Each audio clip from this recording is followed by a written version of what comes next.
Hello everyone, कैसे हो आप। उम्मीद करता हूँ कि आपकी स्टडी बहुत अच्छी चल रही होगी। जैसा कि आपको पता है कि पिछले 4-5 दिनों से मैंने वीडियो नहीं बना पाई थी। मैं बिजी चल रहा था। स्कूल में हाफ ईयरली एग्ज़ाम कंडक्ट करवाई जा रही हैं, परीक्षा प्रभारी मैं ही हूँ उसका। तो अब यहाँ से आगे जैसे ही छुट्टी हो रही है तो आपको कंटिन्यूस वीडियो मिलेगी। आपको एक बात बता दें कि अच्छा पढ़ने के लिए, अच्छा कंटेंट पाने के लिए पेशेंस रखना पड़ता है, धैर्य रखना पड़ता है। तो इसलिए आप अपने धैर्य को समाप्त मत कर देना, वीडियो आती रहेंगी, ऐसी बात नहीं है। तो आज का हम डायरेक्ट मुद्दा लेते हैं। कौन सी बात करना चाहते हैं? गुणनखंड और गोड़ज की बात करना चाहते हैं कि गुणनखंड क्या होते हैं और गोड़ज क्या होते हैं। तो यहाँ पर गुणनखंड की बात करूँ पहले।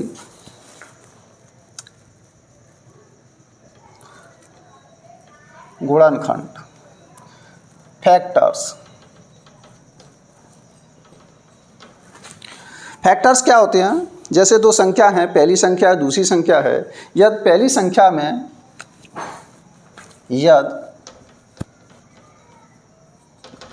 पहली संख्या, या ऐसे लिख सकते हैं दूसरी संख्या, ऐसे लिखो आप। यदि दूसरी संख्या पहली संख्या को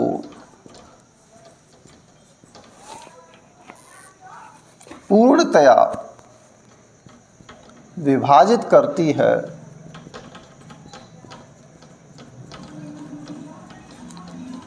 तब दूसरी संख्या को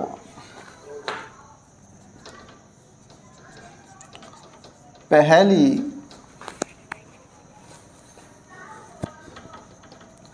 संख्या का गुणनखंड या गुणज, गुणक, गुणनखंड कहते हैं या गुणक कहते हैं, ऑब्लिक अपवर्तक भी कहते हैं, ऑब्लिक भाजक भी कहते हैं। दूसरी संख्या पहली संख्या को पूर्णतया विभाजित करती है तब दूसरी संख्या को पहली संख्या का गुणनखंड कहते हैं। यहाँ पर ये इसके मैंने पर्यायवाची लिख दी है कि जो गुणनखंड होता है, गुणनखंड को क्या क्या कहा जाता है? गुणक भी कहते हैं, अपवर्तक भी कहते हैं और भाजक भी कहते हैं। जैसे 35 के गुणनखंड क्या क्या होंगे? 35 के गुणनखंड, 35 में किस किस का भाग जाता है? 1 का चला जाएगा और इसमें 5 का चला जाएगा, 7 का चला जाएगा और 35 का चला जाएगा। तो यहाँ पर 1 है, 5 है, 7 है और 35 है, ये इसके गुणनखंड कहलाएंगे।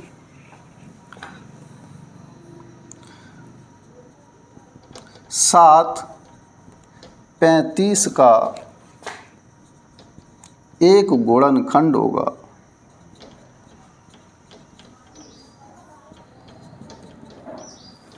सात क्या होगा? 35 का एक गुणनखंड होगा।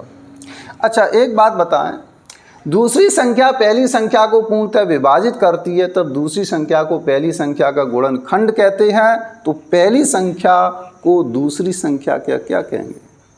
पहली संख्या को दूसरी संख्या का गुणज कहते हैं। तथा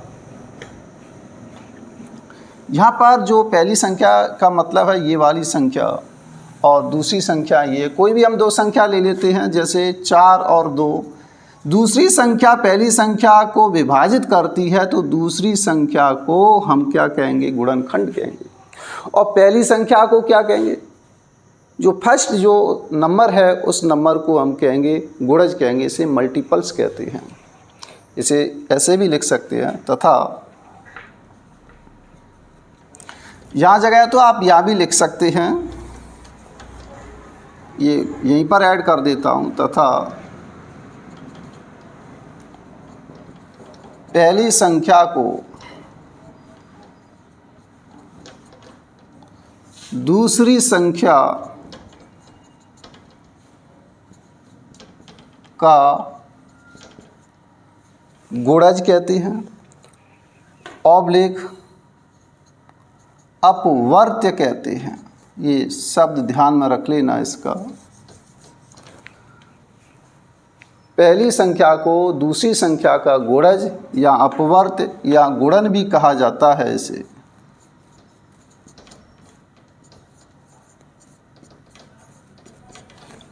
ये ध्यान रखना।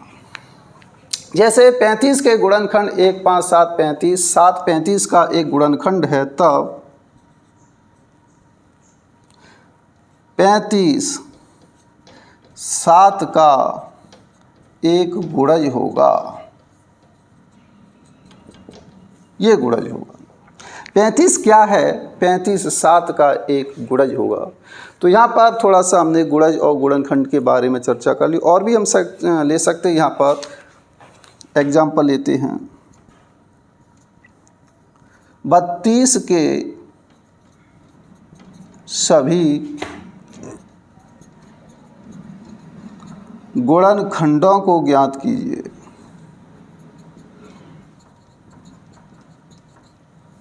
बत्तीस के गुणनखंड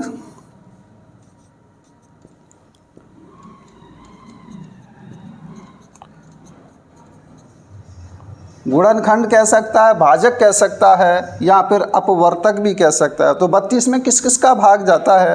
1 का जाता है, 2 का जाता है, और यहाँ पर से लो 1, 2, 3 का जाता है, नहीं 4 का, 4 8 32 जाता है।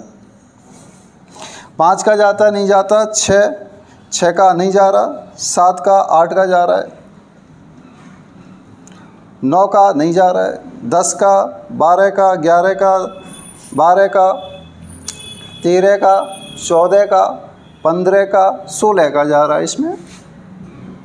और ये लास्ट में फिर 32 का जाएगा। ये 2 बार जा रहा है, 16 दूनी 32, तो लास्ट वाला फिर 32 बार ही जाएगा।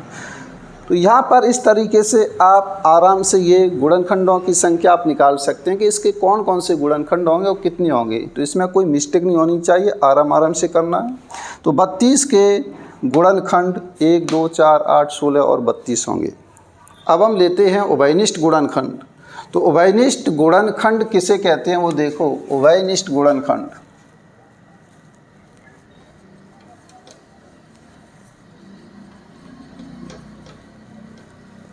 कॉमन फैक्टर्स को कहा जाता है।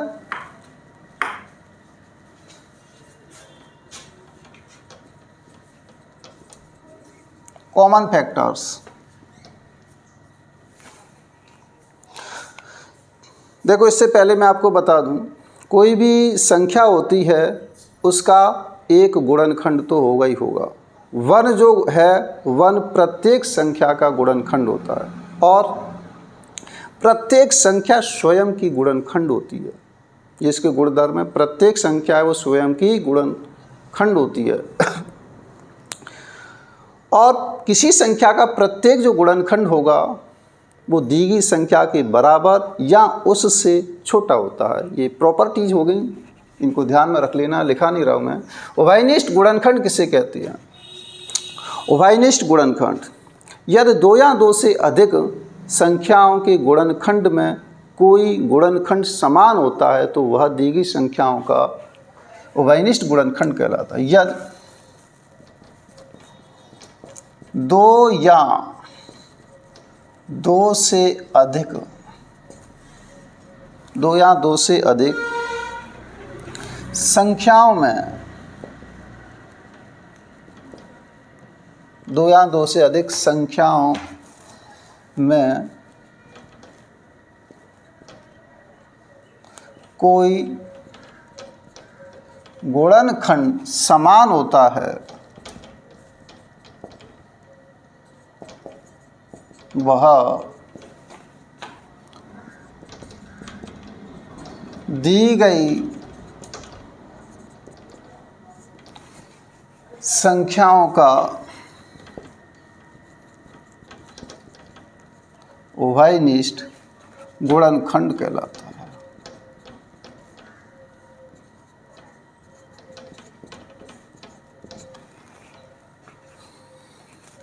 इसे सार गुणनखंड,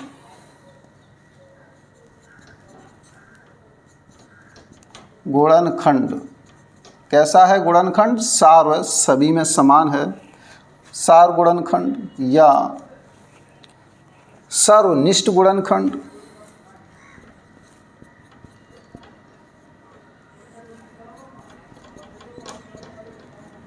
या अब जो गुणनखंड होता है उसे क्या कहा जाता है? अपवर्तक। तो कैसे हो गए? समान अपवर्तक हो गए यहाँ पर, या समापवर्तक कहलाता है, वर्तक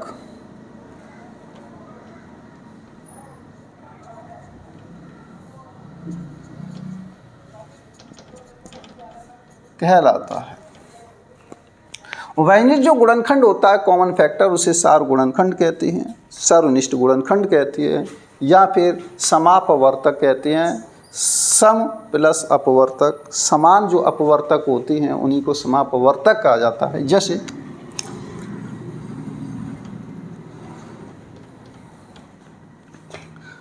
8 व 12 के समापवर्तक क्या होंगे?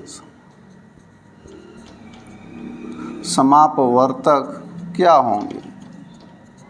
कैसे भी क्वेश्चन दे सकता है, ऐसे भी पूछ ले 8 व 12 के समापवर्तक कितने होंगे, संख्या भी पूछ सकता है। यहाँ पर संख्या नहीं, जो है वो निकाल के दिखाइए हल। 8 के अपवर्तक निकालेंगे तभी समान अपवर्तक निकलेंगे। 8 के अपवर्तक क्या होंगे? 8 के अपवर्तक, अपवर्तक का मतलब गुणनखंड होता है, समझ जाना। 8 के अपवर्तक, 8 में किस किस का भाग जाएगा? 1 का जाएगा, 2 का जाएगा, 4 का जाएगा और 8 का जाएगा। 12 के अपवर्तक,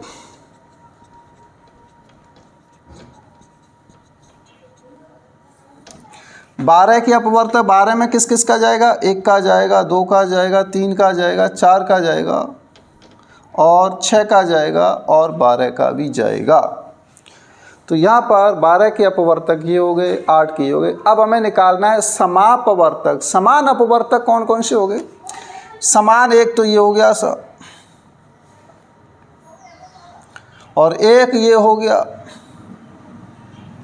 और एक ये हो गया। समापवर्तक 8 व 12 की समापवर्तक, एक तो 1 हो गया और ये 2 हो गया और ये 4 हो गया। तो 8 व 12 के समापवर्तक क्या होंगे? 1, 2 और ये 4 होंगे। तो यहाँ पर आपने जो समझा है पर्यायवाची जो शब्द हैं इनका विशेष ध्यान रखना, इन्हीं में घुमा फिरा देता है। रीट में ज़्यादा लेवल हाई नहीं होता है, छोटे लेवल से ही इन्हीं में से सवाल पूछ सकता है। समापवर्तक, अपवर्त पूछ ले, अपवर्त की एक डेफिनेशन और लिखाएंगे आपको नेक्स्ट आगे की ओर। अब हम यहाँ पर एक क्वेश्चन ले लेते हैं जिसे आप करने की कोशिश करना।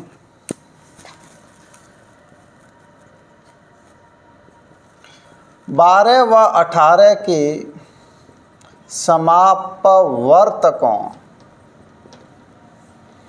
का योग होगा A option 11, B option 12, C option 13 और डी ऑप्शन 14। हल देखो इसका, आप करने की कोशिश करो रोक करके वीडियो। 12 के हम अपवर्तक पहले हम निकाल लेते हैं, ध्यान मत भूलना। अपवर्तक का मतलब होता है गुणनखंड। तो 12 में किस किस का भाग जाता है? 1 का जाता है, 2 का जाता है, 3 का जाता है, 4 का जाता है, 6 का जाता है और 12 का जाता है। 18 के अपवर्तक यानी गुणनखंड क्या क्या होंगे? 18 में 1 का जाता है, 2 का जाता है, 3 का जाता है, 6 का जाता है, 9 का जाता है, 9 दूनी 18 और 18 का फिर जाएगा। तो यहाँ पर 18 के अपवर्तक और 12 के अपवर्तक, समापवर्तक निकालो। 1 इसमें आ रहा है, 1 इसमें आ रहा है, 2 आ रहा है, 2 आ रहा है, 3 आ रहा है, 3 आ रहा है और देखो 6 आ रहा है, इससे ज़्यादा नहीं आ रहा है। तो यहाँ पर समापवर्तक 12 व 18 के समापवर्तकों का योग हमने पूछा है। तो 1 + 2 1 हो गया, 2 हो गया, प्लस 3 हो गया, प्लस 6 हो गया, 6 3 9 और 10 2 12। तो समापवर्तकों का योग क्या हो गया? यहाँ पर 12 हो गया। तो इस तरीके से वो पूछ सकता है सवाल। नेक्स्ट आगे की ओर चलते हैं अब। हाँ, अब हम लेते हैं अपवर्त्य, गुणज या गुणन।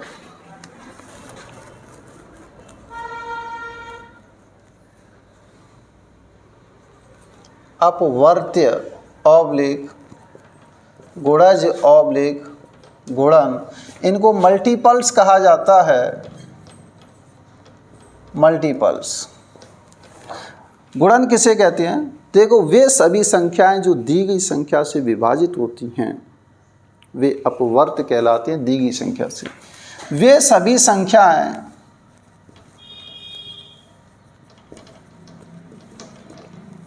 जो दी गई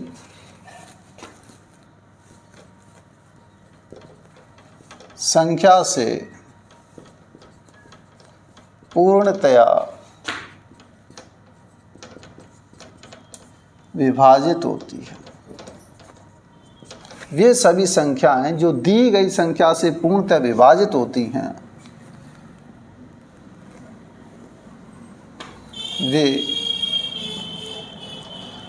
दी वे हमने पहले लगा दिया तो ओनली यहाँ पर दी गई संख्या के गुणज या अपवर्त्य कहलाते हैं। जैसे 5 के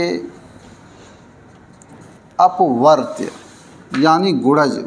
5 के गुणज क्या क्या? उन गुणज का मतलब मल्टीपल्स। 5 की जो टेबल होती है वो चलेगी 5 1 5, 5 2 10, 5 3 15, 5 4 20, 5 25, इस तरीके से ये चलता जाएगा।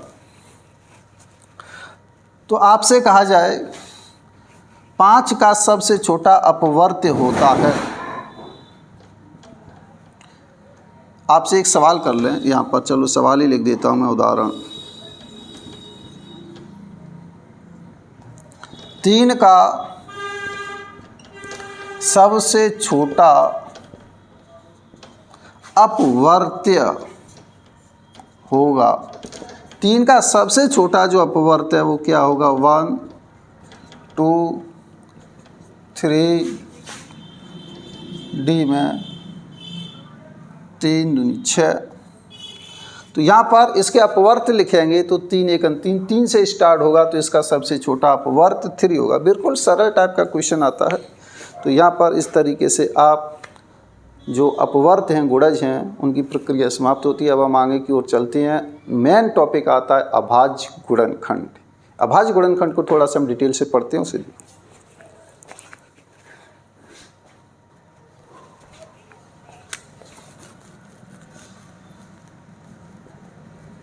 अभाज्य गुणनखंड, प्राइम फैक्टर्स।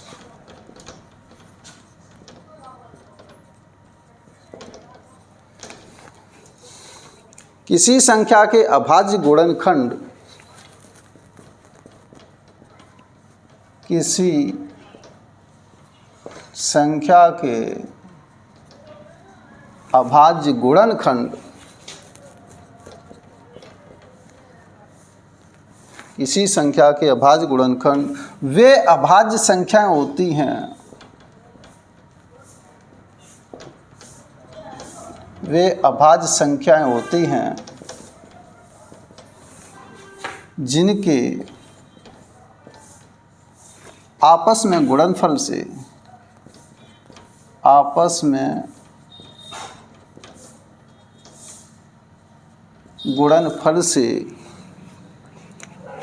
या फिर जिनके आपस में गुणा करने पर मूल संख्या प्राप्त हो रही। मूल संख्या प्राप्त होती है।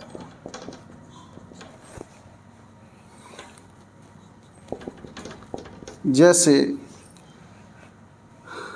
18 के अभाज्य गुणनखंड,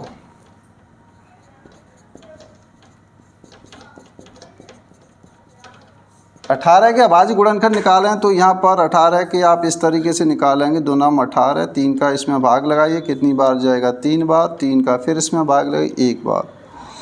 तो यहाँ पर अभाज्य जो संख्या है उनको आप ऐसे लिखेंगे 2 गुणा 3 गुणा 3, यहाँ से ऊपर की ओर आप लिख दें या ऊपर से नीचे की ओर लिख दें, कोई इफेक्ट नहीं पड़ेगा।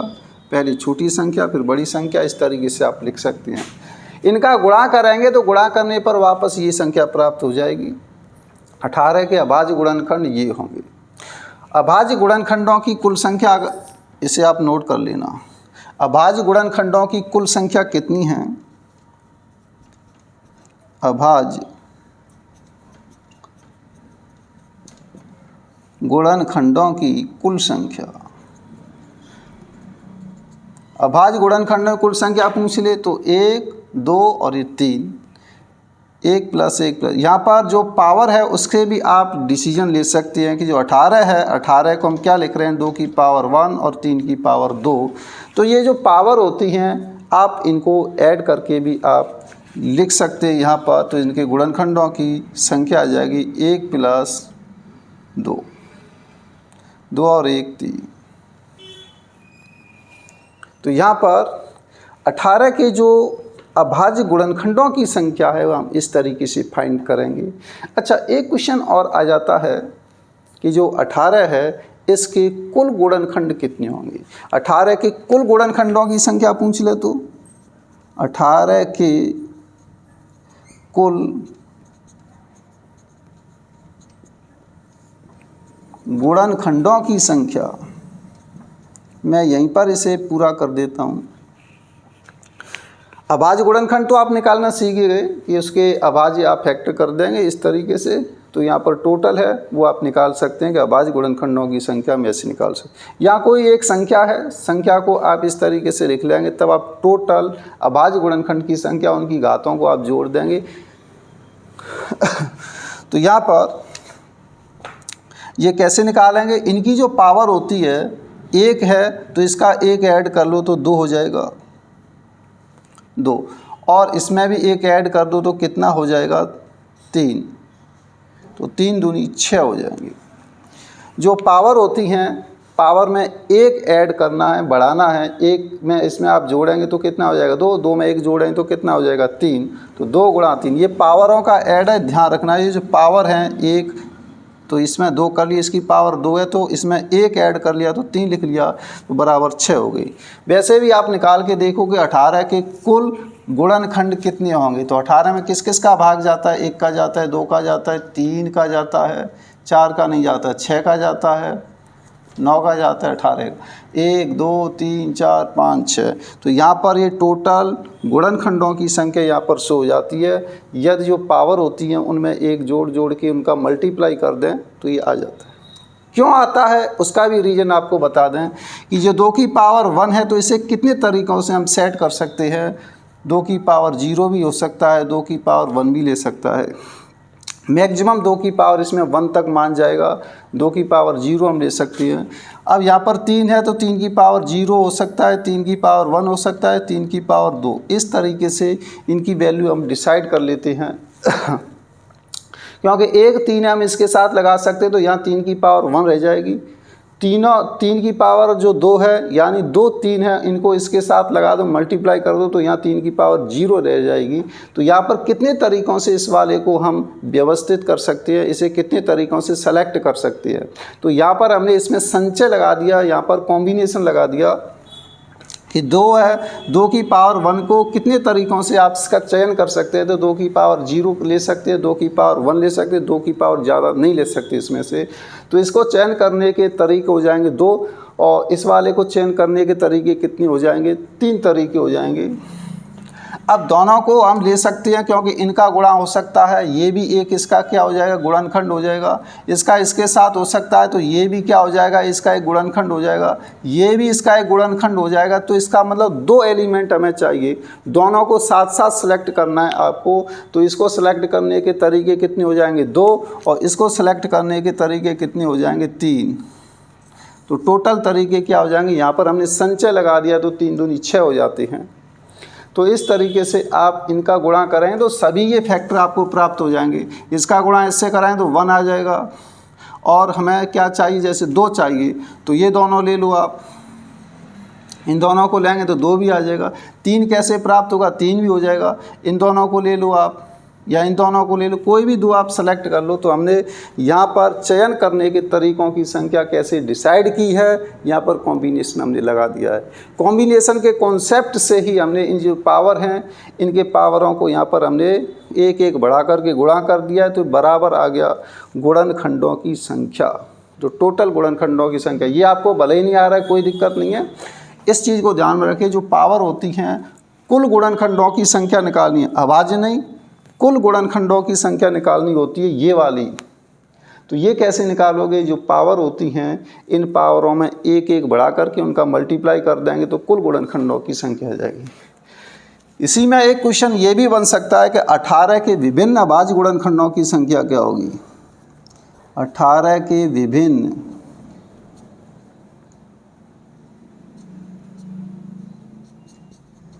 अभाज्य गुणनखंडों की संख्या।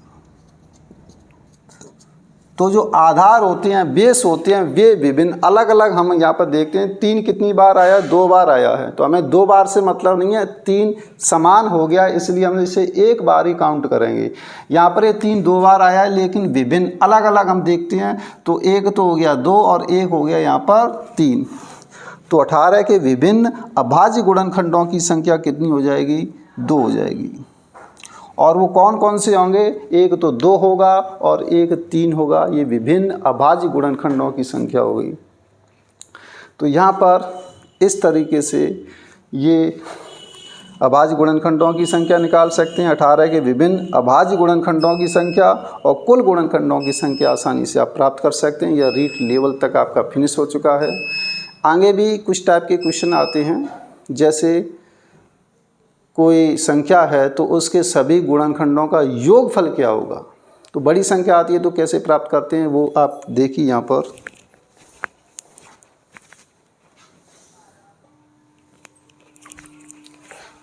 पर ये जो आपको क्वेश्चन दिखाई दे रहे हैं इम्पोर्टेंट क्वेश्चन है, इन्हें आप देखो और करने का प्रयास करें। इसके कुल कितने अभाज्य गुणनखंड होंगे, पहले हम इस वाले का सॉल्यूशन देखते हैं। 2 की पावर 5 गुणा 6 की पावर 5 गुणा 3 की पावर 5। इसको हम कैसे लिख सकते हैं, 2 की पावर 5 है गुणा 2 की पावर 5 गुणा 3 की पावर 5। 6 को लिखा है हमने 2 गुणा 3, तो 2 की पावर भी 5 आ गया, 3 की पावर 5 आ गया, और ये वाला 3 की पावर 5 हमने यहाँ पर लिख दिया है। ये 6 इस वाले का आया है, 5 है तो दोनों की पावर 5 लगा दी, तो 2 की पावर 10 हो गए, 3 की पावर भी कितना हो गया, 10 हो गया। तो यहाँ पर इसके अभाज्य गुणनखंडों की संख्या ने आप निकालें तो पावरों को ऐड कर देंगे तो कितनी हो जाएगी, यहाँ पर 20 हो जाएंगे। यहाँ पर दूसरा जो क्वेश्चन है इसे और देखिए आप।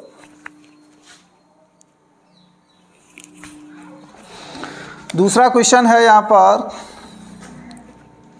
27720 के विभिन्न भाजकों की संख्या। भाजक क्या होते हैं, भाजक गुणनखंडी होता है। तो विभिन्न भाजकों की संख्या, पहले हम इसके प्राइम फैक्टर कर लेते हैं। तो यहाँ पर इसे देखिए किस तरीके से लिखा जाएगा। इसमें 10 को अलग कर देते हैं हम इसमें से, तो ये हो जाएगा 2 7 7 2 गुणा 10। 10 को इधर लिख दिया है। इसमें आप 2 के मल्टीप्लाई आप लिख सकते हैं, 2 का भाग लो, 2 एकम 2, 2 3 6, 2 8 16, 2 6 12, 5 दूनी 10, 2 5 10। 2 गुणा इसमें भाग कितने का जा रहा है, 2 का और ले लेते हैं। चलो 2 गुणा 2 6 12, कितना बचा, 1 दूना 18, 2 3 6 गुणा 2 गुणा 5। इसको हम आगे की और सोल्व करते हैं। इसको यहाँ ऐसे कर दो, तो यह आ जाएगा 2 गुणा इसमें 9 का भाग जा रहा है, 6 3 9, तो 9 करके आप लिख दो 9 गुणा 9 सात 63, कितना बचा यहाँ पर 6, 9 सात 63 गुणा 2 गुणा 5। अब इसको आसानी से आप लिख सकते हैं 2 की पावर 1, 2 और ये 3, तो 2 की पावर 3 लिखा जाएगा। 9 को लिखेंगे 3 की पावर 2, इसे लिखेंगे 5 और इसे 11 गुणा 7 आप लिखेंगे। जितने फैक्टर होंगे उतने आप करते जाएंगे। तो यहाँ पर 2 की पावर 3, 3 की पावर 2, 5 गुणा 7 गुणा 11। तो यहाँ पर अब आपको साफ दिखाई दे रहा है। हम उसने क्या पूछा, विभिन्न भाजकों की संख्या। तो विभिन्न अलग अलग भाजक कौन कौन से होंगे, 1, 2, 3, 4, 5 इसका आंसर आ जाएगा। ऐसे मत कर देना कि पावरों को जोड़ दें, 3, 2, 5 और 1 6, 7, 8 इसका आंसर देना, 8 नहीं आएगा। विभिन्न भाजक यहाँ पर निकालने हैं, विभिन्न भाजक, विभिन्न अभाज्य भाजकों की संख्या भी कह सकते हैं। यहाँ पर विभिन्न अभाज्य मैंने लिख नहीं पाया है, विभिन्न अभाज्य गुणनखंड हैं, लेकिन कैसे हैं, विभिन्न है। मैंने लिख नहीं पाया, आप लिख लेना विभिन्न अभाज्य भाजकों की संख्या, क्योंकि क्वेश्चन ही है, किसी शायद फर्स्ट ग्रेड एग्जाम में ये आया हुआ क्वेश्चन है। 27820 के विभिन्न अभाज्य भाजकों की संख्या कितनी हो जाएगी। तो यहाँ पर 1, 2, 3, 4, 5 इसका आंसर आ जाएगा। ऑप्शन ए करेक्ट हो जाएगा। तो इस टाइप के जो क्वेश्चन थे वो आपने कर लिए। एक कॉन्सेप्ट और रह गया है, जो गुणनखंड होते हैं, गुणनखंडों के योगफल की बात करेंगे। वो आपका लेवल नहीं है, उससे हो सकता है किसी कम्पिटिटिव दूसरे एग्जाम की तैयारी कराएंगे तभी आपको क्वेश्चन बताएंगे। इतना ही लेवल रखते हैं। मिलती है नेक्स्ट वीडियो में। Thank you for watching.